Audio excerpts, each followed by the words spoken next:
Hey there, welcome to Fun Rich Mom. I'm Mitch Blackford. Welcome back or welcome for the first time. So a few weeks ago, I had my friend Tiffany on and we were talking about the idea that we need to get an organizer on this show. So guess what? I found someone who is absolutely amazing. And I'm telling you, I had so much fun in this interview. In fact, we probably talked for half an hour before the interview and probably another half an hour after the interview. And I know we're going to keep talking after that. Her name is Melina Kane. And not only is she a professional organizer, she's also a life coach, which we were talking about the fact that I can see why you would need life coach skills to help someone get organized.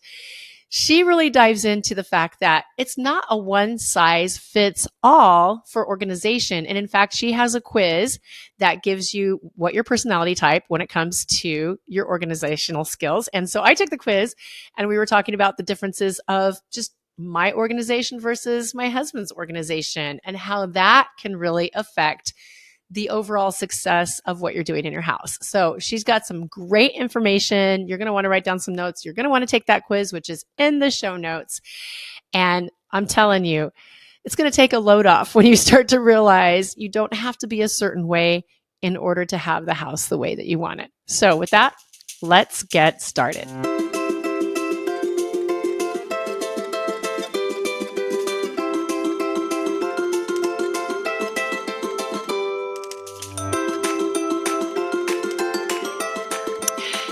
And we have made it to this episode. Goodness gracious. It's going to be the best talk. It's going to be the best talk. This is going to be the best talk. We've already had probably about half an hour of talking, and between computer difficulties and zhuzhing our hair and me figuring out how I want to run this show, we're on take 3. So welcome to take 3, which is the first time you're hearing this. So welcome, Melina. Thank you so much, first of all, for being on the show. Excited to have you. Yes, yeah. Happy to be here. And I was telling her, for those of you who are just joining us for the first time, if you haven't been watching some of the previous episodes, I had my friend Tiffany Mitzel on a little while ago. And one of the things we were talking about is we need an organizer on this show. So Tiffany will be the first person that I'm forwarding this episode to. Yeah, that's great. That's great. Yeah. So, okay. Here's the question. First of all, you are a mom. Mm-hmm. How many kids do you have? 2 boys. You have 2 kids. Mm-hmm. And how old are they? Oh, 2 boys. How old are they? 9 and 6. 9 and 6. How did you become an organizer? And how do you do it with 2 young kids, especially boys, right? I shouldn't say especially boys, because if you went into my toy room, it's a horrible mess right now. Oh my goodness. Yeah, that's a great question, right? You're like, how did in your spare time? It was more so like the fact because I had children, that's what kind of led me to this, to be honest, because I will totally admit, like, I'm naturally an organized person. I'm an only child. So it was just me and my mom.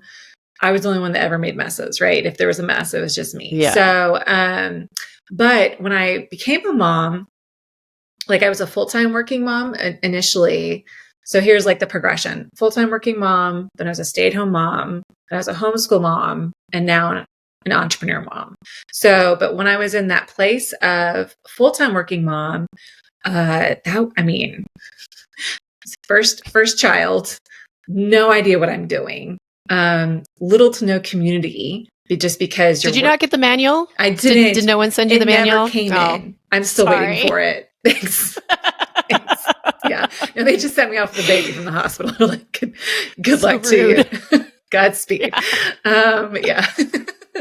So when I was a full-time working mom, it's a whole nother, like, every kind of mom, whether inside or outside the home, is different responsibilities and challenges, right? There is not a perfect, great scenario. Like, you're always going to be having something going off the walls, whatever you're doing. But when I was a full-time working mom, when I actually stayed home with my second son, and I stayed home with Jackson, my first son, I actually got really bad postpartum depression and anxiety. And it took me like 2 years to climb out of that hole, like hormonally and physically and emotionally and everything. So with my second, when Landon came along, I started to see those signs again. So I had a conversation with my husband. I was like, listen, I really don't want to spend the next 2 years climbing out of this hole again. Is there a way we can figure out where I can stay home, even just for a little bit, even just for a season, right? So we figured it out. I was able to stay home, but that was like a whole nother like identity and figuring out rhythms for that. Because when you're a working mom, I mean, you figure out kind of the rhythm for your day. There's a daycare pickup and all the commuting and things like that. Then when you're a stay-at-home mom, you're looking at your walls all day and like all your stuff, like, it's like, then you get to make messes all day long. And so I very much was in a season where I was like, when you're working outside the home, you are able to like begin and end something. There is a project that has beginning and end. When you're a stay-at-home mom, yes. It is an endless cycle of rinse and repeat.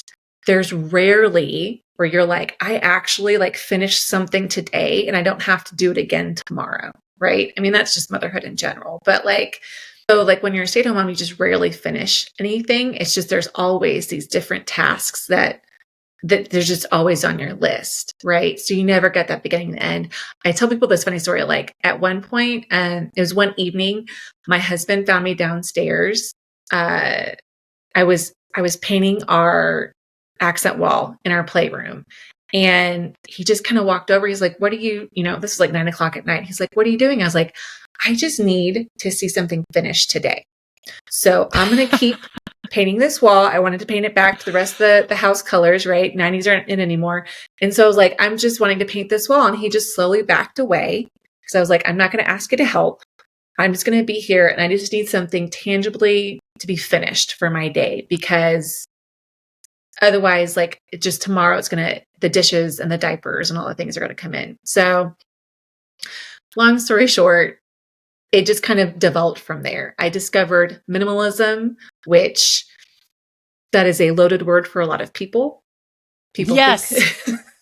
Because I'm curious, like so when I say the word minimalism, like what do you think of when you think of minimalism?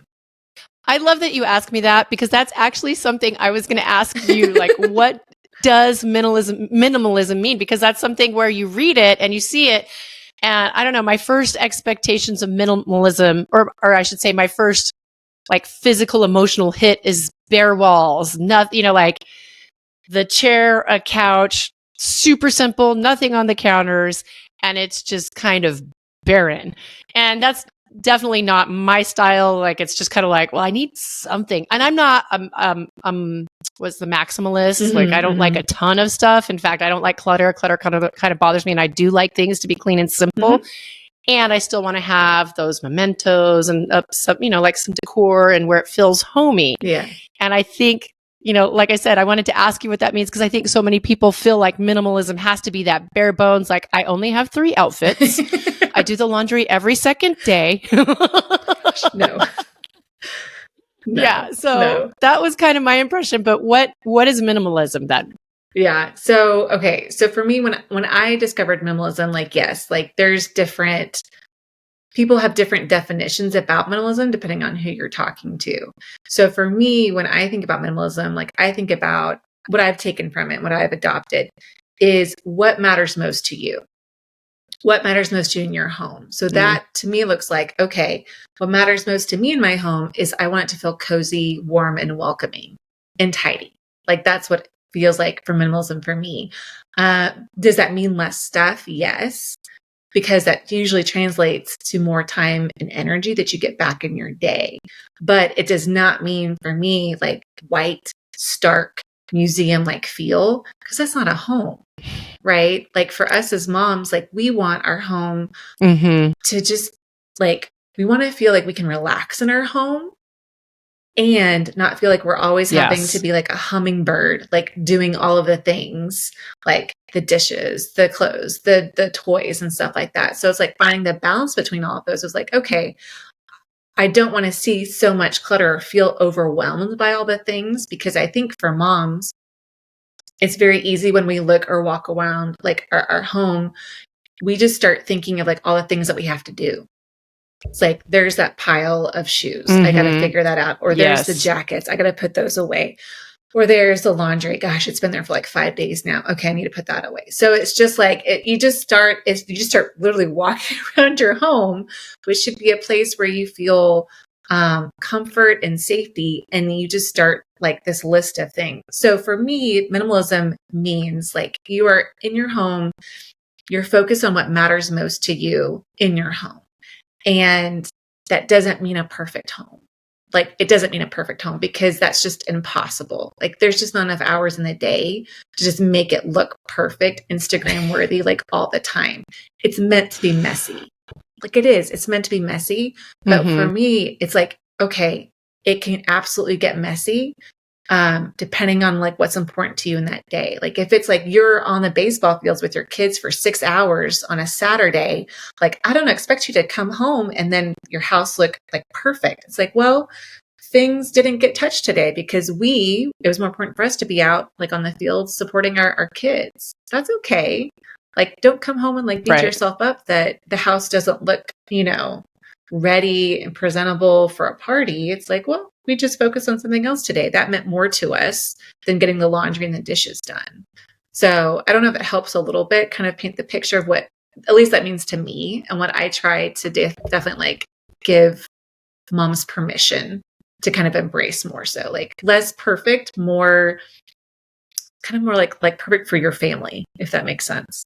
It does. I like that mindset. Whoops. I like that mindset because I think that exactly as you said, we put all this pressure that, oh my gosh, I've been at the game for 6 hours and I should be doing this, but I'm so exhausted. And right now I just want to sit down and relax. I want to have dinner with my family.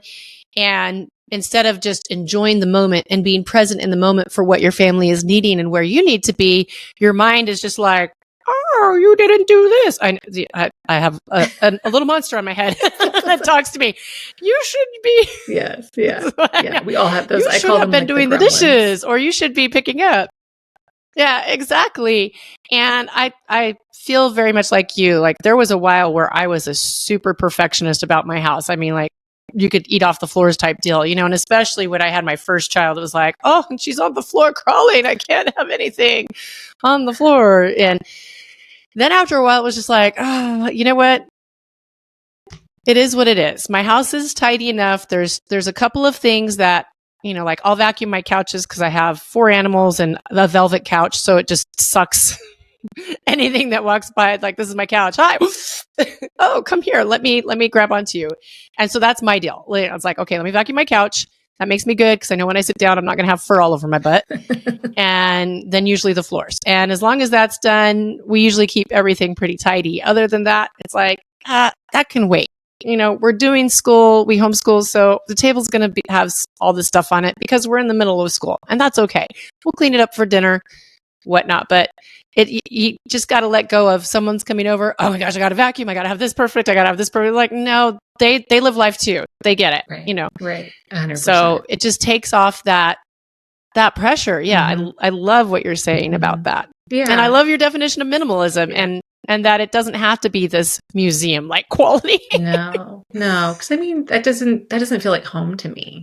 Honestly, like that doesn't feel like home to me. And some people take it to, everybody can have the extremes, right? Everybody can go to far corner to the left or the right, depending on, what they want to take from them. But I'm definitely not going to come into your home and think like, okay, you can only have 10 shirts. That's it. You got to throw the rest out. Donate the rest. Like, those favorite pair of shoes that you have, like those red ones, you haven't worn them in 6 months. It's time to let those. Like, no, it's like, if those really mean a lot to you and you are willing for them to take up space in your closet, then keep them. That's okay. Like, they mean something to you and you're going to have take them on a date sometime soon. Let's make that like the goal. Right. So yeah, I don't know. I'm also going to dispel that for organizers too. Like a lot of times, like they don't come in and just wipe everything out of your house. It's like, no, we'll kind of see like what matters the most to you. And like, let's keep those and let's focus on, that's my big thing is like, I always ask the first question I ask moms or women when I work with them of like, what season of life, what does that look like for you right now? And for you, like you're homeschooling. Oh, yeah. Okay. So let's talk about what that day looks like for you. What are your rhythms in your day look like when you're homeschooling or, during the week versus the weekend? And it's just kind of more so thinking about like, how can we have your home support those things, because homeschooling matters to you. So how can we orient your home to support that? Or what can we kind of figure out system wise to support that, so that when you're done with homeschooling, it takes 5 minutes to put everything away versus 2 hours of nagging your children to put all the things away. Right. Yeah. Mm-hmm. Yeah. And then you also brought up a point, which I think, I know I've struggled with this too. And more so just for example, we recycle our kids' clothes.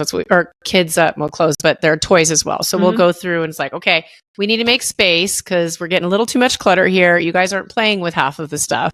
And so these need to be recycled to someone who's going to be excited about using them. And then that opens up more space for something that you're going to be excited about in the future. And that's how we frame it to our kids. Yeah. And so they know it's it's recycling time.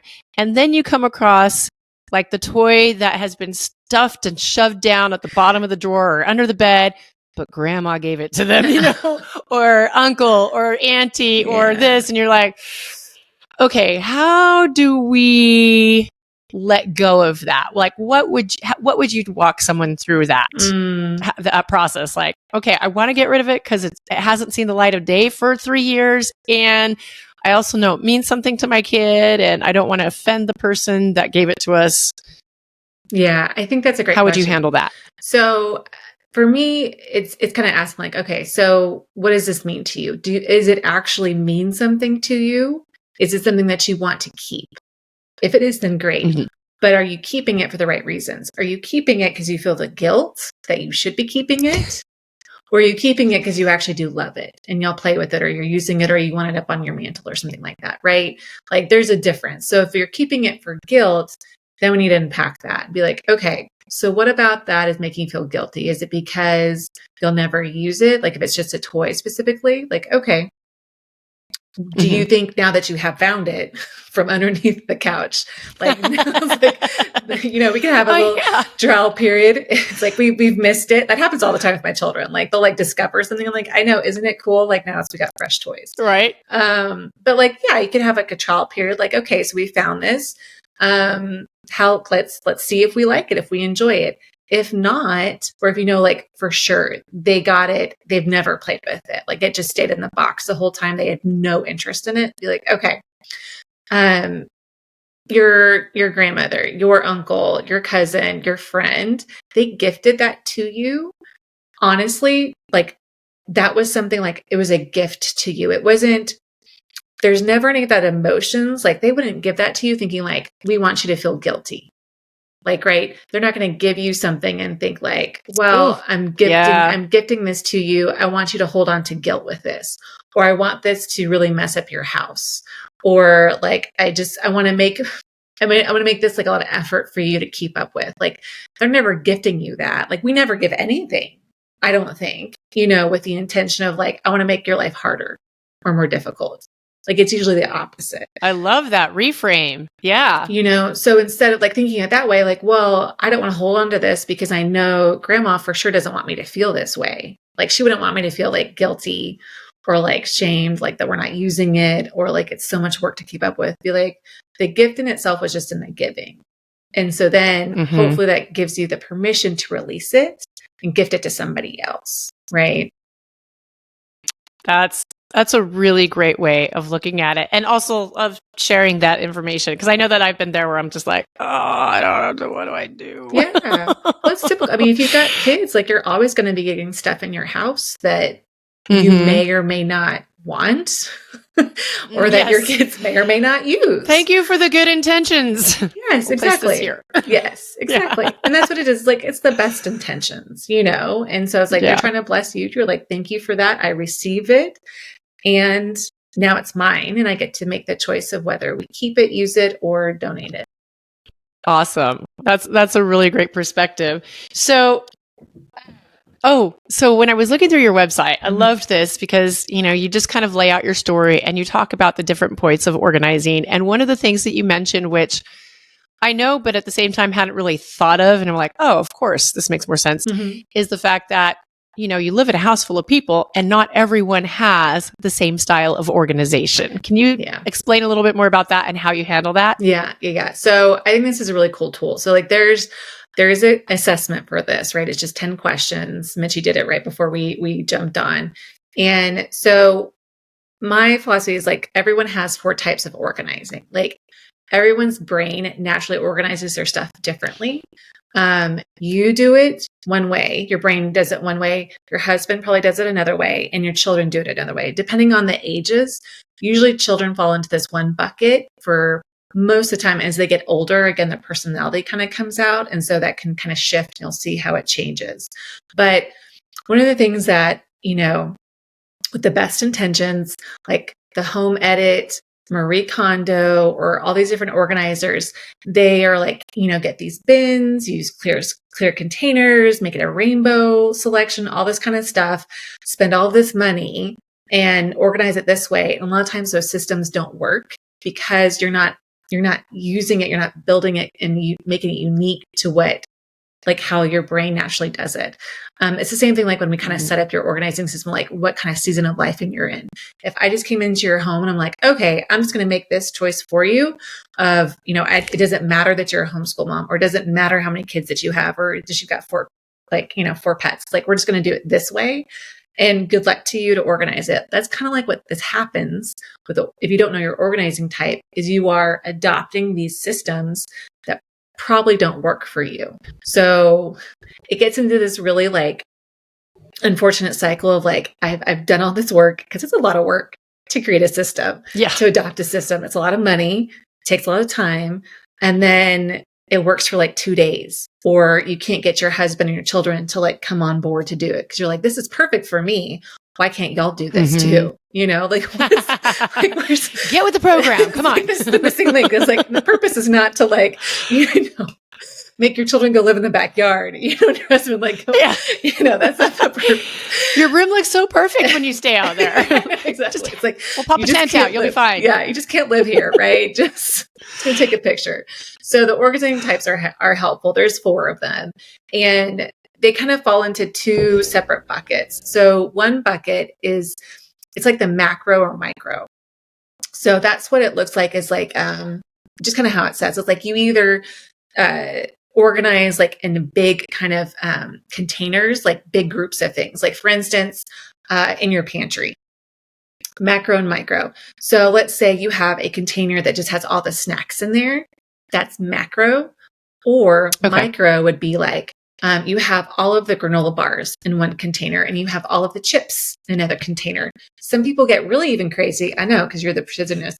Some people get really crazy and they make it between like the sweet and the salty, and like all like colors, like all of the things, right? That's my husband. Oh, we just figured him out. Boy, goodness gracious. And they're amazingly, like, those are amazing people. Y'all are amazing people. But, those things matter to you. Some people are like, I just need a container to throw something in, right? So that's the difference between macro and micro. The other side of the coin there is visual abundance or visual simplicity. So abundant people, they don't mind to see things or have bold colors in their home. Like they actually like to see their stuff. A lot of the times they like to see their stuff because then they don't forget their stuff. Like they like to see it because then like it helps them, like, I use this. I want to, I need this ready for me to use. Think of like men's workshops in the garage or in their sheds. Like when they have all the things kind of laid out and like all the tools are on the pegboards and things like that. That's that kind of like visual abundance. The simplicity side, the other side of that is where you like to have very clear counters. Like clutter, clutter gives you anxiety. Like when you see stuff on the countertops or on the floors or on the couches, like you like to minimize that. You don't like to see a lot of it. So that's kind of the difference between the two. So I think you took the quiz. And yeah, I took the quiz. Yeah, and what was it? I was strategic. I was the strategic planner or something. You were actually precisionist. Or precision. Let me see. Yeah. Let me pull it up. The precisionist. Yeah. Yes. So you're this. Yeah. So there's 4 of them. So just to go over it. So there's the visionary, the precisionist, the strategist, and the planner. And they all have a little bit different personalities. And so yes, you're the precisionist. So I would be curious to see what your husband is. It sounds like he's a little bit of the micro side as well. Yeah. But precisionists are actually. But he also, what's interesting. Yeah. Oh, sorry. Go ahead. No, tell me. I was going to say, what's interesting is while you were describing the garage, like you have the pegboards and all the tools out, to me, I like that idea there. Inside my house, though, I like the idea of no, I don't want the visual. I know where I have my drawers for this. I know exactly where it is. So I don't want to see it inside. So does that happen often? Like just in certain situations, I'm this, and in certain situations, I'm that. Yes. Cause everyone's a little bit of these things. So like, for instance, for me, I'm a strategist, so I don't like to see clutter. I like clear countertops and surfaces, but on my nightstand, I actually have out like my my journal and what else do I have out there? Like my journal and like my calendar for tomorrow. So like for me, it's like in different areas, it's the same thing. It's like I like the clear surfaces, but in certain parts of my home, I like to see things at the ready, like more of the visual abundance. So I like to see it just as a reminder for me. And that might just be part of being a mom. The fact that like yes, I can take every reminder that I can get. There's a lot going on in our minds at all the time. There's a lot of mental load there. So it could just be part of that. But I think it's definitely acceptable in different parts of your home. Like that makes a lot of sense to me that in different parts, like you like it this way versus that way. It's not a hard and fast throughout your entire home, but it does really help. It just supports you in your home. Yeah. Yeah. I like that. It starts to, just that little simple personality. I mean, like I was telling her earlier, who doesn't like a personality test? That's right. That's right. They're fun. But just that little insight of, okay, this makes more sense as to why I do this. And just having that, I can start thinking of, oh, maybe I can implement this here a little bit differently. That's going to give me that breath of relief that I need. Or now I understand why when I'm cleaning out the pantry, because my husband, he's like, I'm the Tetris expert, and he comes in and tries to take over. It drives him nuts because I'm not minimizing it enough. Like we have, oh my gosh, this is hilarious. So we had these gallon bags of candy that our girls have from Halloween, from Christmas, from Valentine's. It's just a ridiculous amount of candy. And I'm like, we don't need all this candy. And I had these drawers. So I'm going to organize it and just get rid of the candies that are stale and that we don't like because that's sense. Just why have it there. Yeah. And then we'll put these drawers with candy. And my husband took it one step further. Like we have the sour drawer. Oh my gosh. We have the chewy drawers, and then we have the chocolate drawer. And I mean, there's a part of me too that I was like, okay, I can get behind that. I like that. But at the same time, I was like, I just need like the candy drawer. And as long as the candy is in the drawer, and then I have, like the granola bars in a different drawer, that makes me happy. But he's like, I mean, even within the drawer, we have a little separation. Oh my gosh. They'll take it to another level. I mean, but that's great because it sounds like on the same page, which is great. Like the other part is more or like, less, yeah. I mean, we'll see how it is in like a few months, but I think that's the biggest thing is like when talking with couples is most of the time, a lot of the tension is like, they're such opposites of people, like between relationships, like your spouse, you're like, that's usually where it comes into play is like, y'all are so opposites. And then you just have to figure out like, okay, so it's almost like what matters most to this person? Like, who does this matter the most to? Right. For you, like, sounds like your husband, he really likes like that little micro separation of things. It matters a lot to him. Does it matter as much to you? No, it doesn't sound like it. So you're like, okay, so I can support that. Right.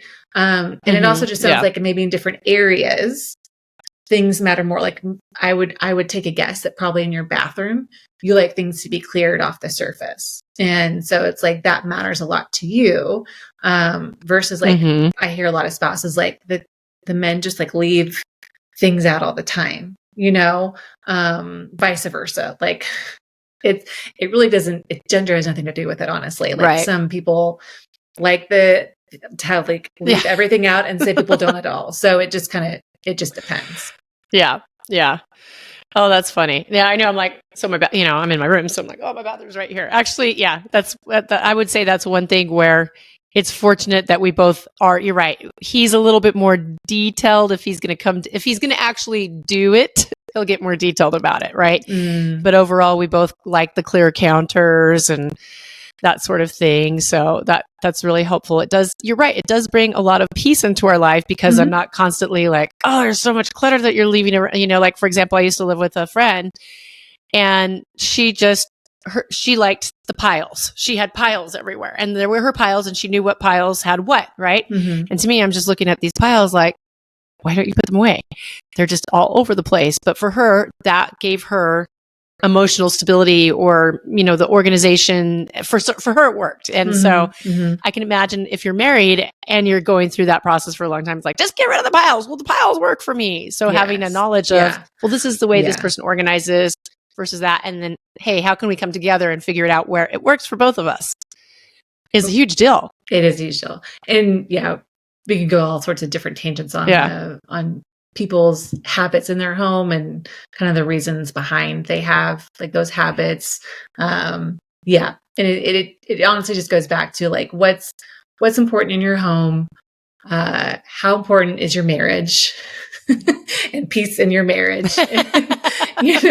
Peace in your home. Like that's really what it comes down to. And so like, usually that, you can really get caught up in like the little small things, but at the end of the day, like everybody just wants a peaceful home and peaceful marriage. So it's like, okay, let's talk about what that would look like then. And, we can figure some things out, trial and error. That's what I tell people all the time is like, we're just collecting data. We're going to try some stuff here's like some, tried and true things that we can, figure out. Here's some systems. Here's some way to organize things. And we're just going to collect data. And I just want you to try it and just see how it works for you. And just think about like organizing is like, we're just experimenting. We're just collecting information as to what works best for you and what works best for your family. And then we're going to like take that data and then we're going to figure if it's not working, then we're going to figure it out for you.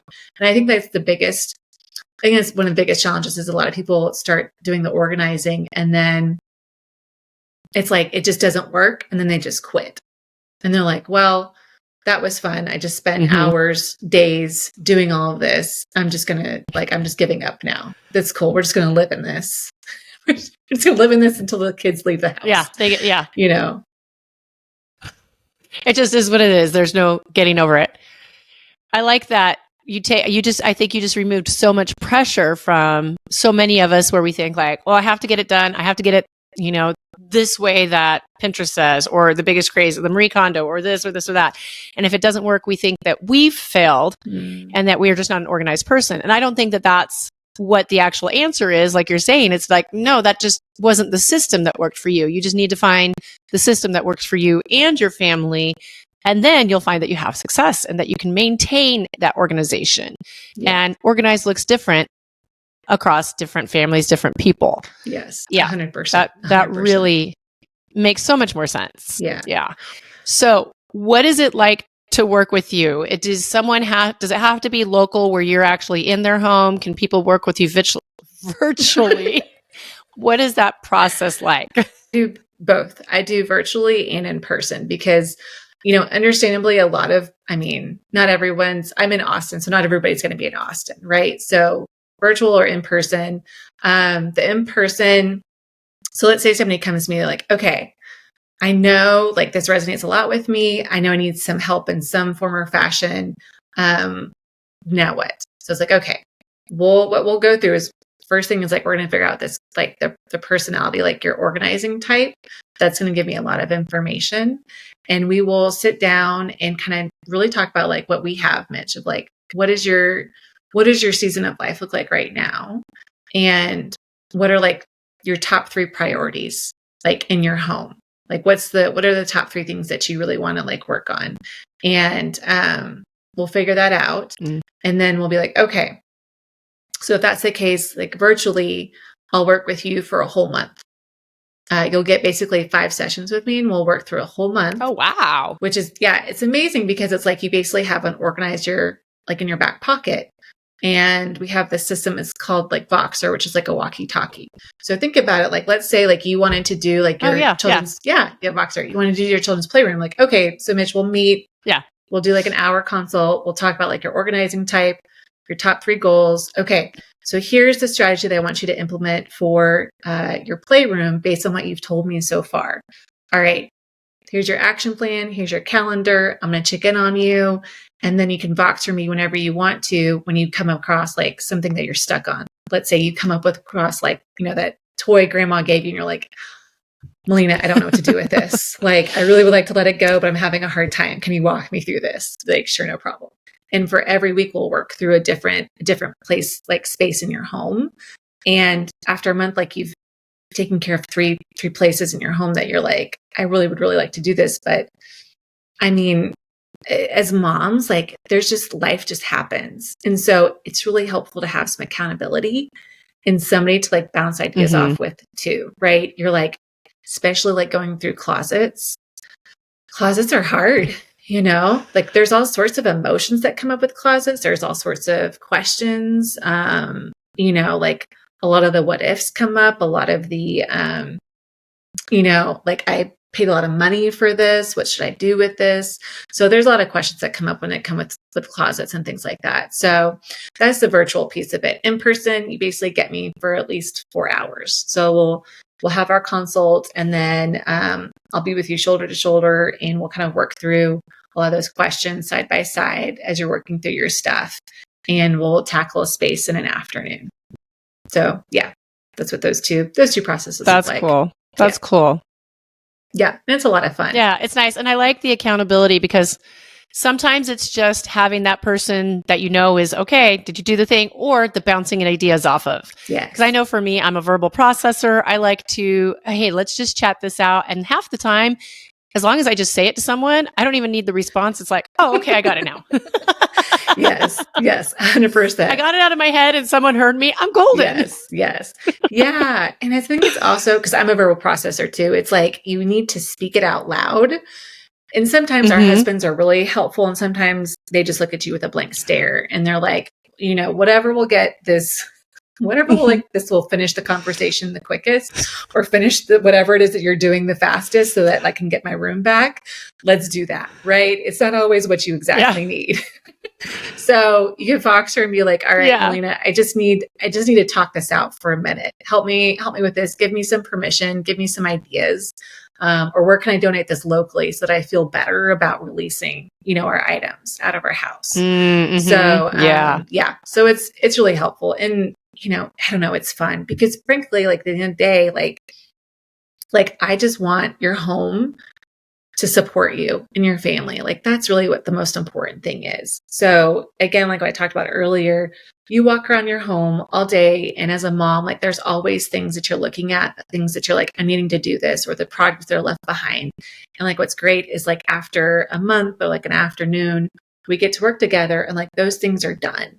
And they don't take up like space in your head anymore. Like it's amazing because now you've got space for other things. You can be more present. You're not having to stress about, what like that, like I'm going to have to spend like an hour after the kids go to bed and clean up all of the toys and the kitchen and the dishes and the laundry. It's like, no, you actually get to just go like hang out, have some you time, maybe go sit on the front porch with your husband and chill out. Like that sounds amazing. Right. So that's my end goal is really like, let's organize and simplify your house and your life so that you can spend time doing the things that matter more to you, because nobody really enjoys doing dishes and laundry and picking up and tidying all the time. It's just like, that's just not what we love to do. Right. Not so far. Sometimes it seems like it because I'll do it a lot, but I know. Yeah. It's not number one on the list. Yeah. So where can people find you? And I know that people have got to be wondering, okay, how do I find this quiz? Tell me where everyone can find you and a little bit about the quiz. In fact, okay, I'm just going to give the quiz away. It's going to be in the show notes. She's giving it to us. Yeah. Definitely go take it. But where can we find you?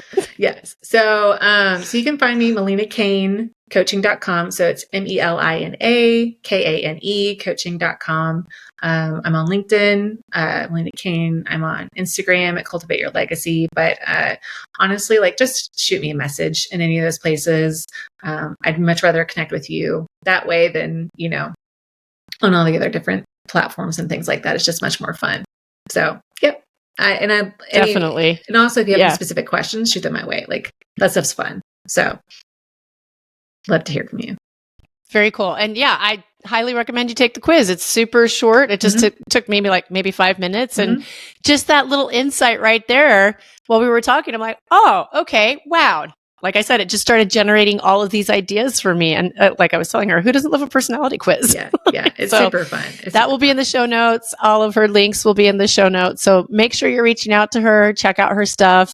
Like I said, you might find that organizing isn't this daunting, overwhelming task that you have to set a month aside for your next vacation to do. It might be something that's definitely more approachable. Yes.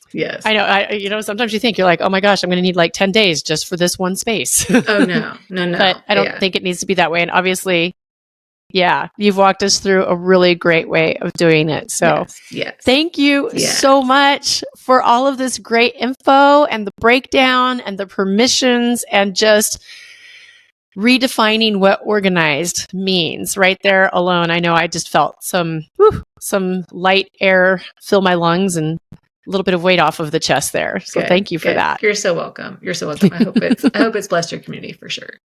Thanks for having me. I'm sure it will. Tiffany will agree. I can't wait to hear from Tiffany. I know, right? Yeah. Just gonna get your number. Sounds great. Thanks, Mitch. Okay. With that, yeah, of course. With that, this has just been, I don't know. I'm like taking notes. I can't wait to start editing this episode because I'm going to be taking notes again while I'm watching it. Hopefully you got some great stuff that you can start implementing as well. Again, check out her links, take that quiz. It's going to be super fun. And if you're thinking of a friend, like obviously I did, that you're like, oh, they could definitely use this, make sure you share this episode so that they can get all of Melina's great tips. Subscribe. I would really appreciate that. And comment. Let us know what you implemented. Let me know what you would like to know more of or what your favorite part of this episode was, because that way we can do more for you. And I can also pass that on to Melina so she can see where she can do more for you as well. In the meanwhile, make it fun, make it rich, and I will talk to you next week. Bye.